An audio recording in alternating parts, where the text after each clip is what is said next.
Question 11a. The function f of x is defined by square root x squared minus 1 over x with domain x greater than or equal to 1. So that means square bracket 1 up to infinity. Part A, find an expression for the inverse function. So you know that notation there means inverse. State the domain for the inverse and sketch both on the same diagram. Okay, so let's write our equation as y equals.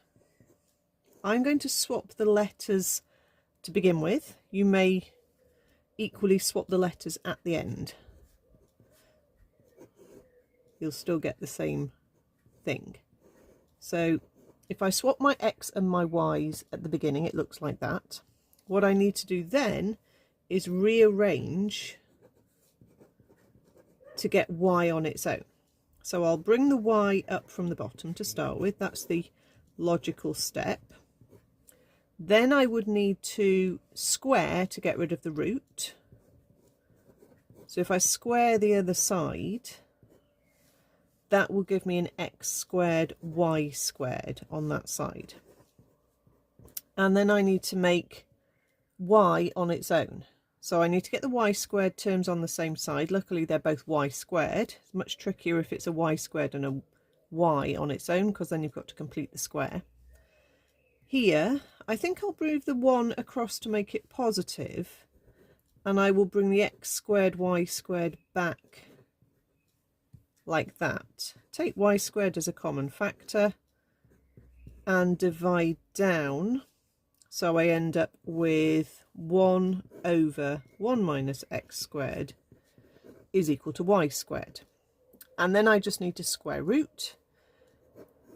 You do have to be careful that you think about whether you want the positive or the negative root as you are doing this process. Because we are moving from the domain of 1 to infinity to a particular set of numbers, which we haven't worked out yet, when we do the inverse function, we're moving back to this set of numbers 1 to infinity. So we actually definitely need the positive root because we want to end up with positive answers coming out of our inverse function. So that's fine. So I just need to write my answer with f to the minus 1x equals, so we've got our answer nice and clear there. Okay. The next thing it wants us to do is state the domain for the inverse. So the domain for the inverse is the same as the range for the original function.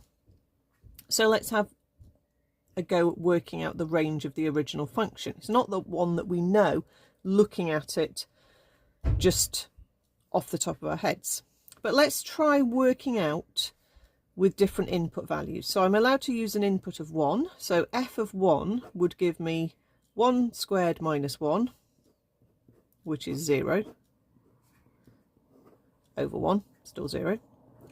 F of 2 would give me square root of 4 minus 1 over 2. So that would give me root 3 over 2, which is about 0.86-ish. Not worrying too much about rounding decimals. F of 3 would give me square root of 9 minus 1 over 3. So that's root 8 over 3. That's about 0.94. It feels like these answers are getting bigger. Are they heading towards 1? Well, let's just try f of a very large number. Let's try something like 1,000. So I'll get 1,000,000 minus 1 square rooted over 1,000. Okay, let's just see what that's done. So square root of that divided by 1,000 gives me, yeah, basically 0.99, as close as I like. So that means I can pretty much say with confidence that this is going to be square bracket 0 because it was square bracket 1 in the domain. So we're allowed to use a square bracket because we're counting the 1, so we'll get a 0. And at the other end, we're going to have a curly bracket. We're heading to 1.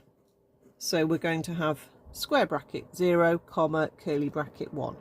If you want to state that not with the bracket notation, you would need to say f of x is, greater than 0. I've written it the strange way round. Greater than or equal to 0, but less than 1 if you were going to write it in a different form. I generally stick to the bracket notation. Okay, and then the sketch. Now, again, this is not something that we know what the graphs of either of these look like, but we've hopefully worked out some values. So our actual main function, we know starts at 1 and the answer is 0. So we know that that's a point there. And as we increase our x value, these answers increased heading for 1, but not quite getting there. So we're going to basically create a curve that's doing that. That's our f of x graph. So that's just from working out the coordinates that we've done here. Okay. And then the inverse function, remember, is the reflection in the line y equals x. So our inverse function will start at 1 on the y-axis, and it will have this asymptote of 1 as a vertical line. So we'll draw the reflection graph like that. So that's my inverse function in that position. I didn't know either of those graphs before I had worked out the coordinates, but you just plot the coordinates to work it out.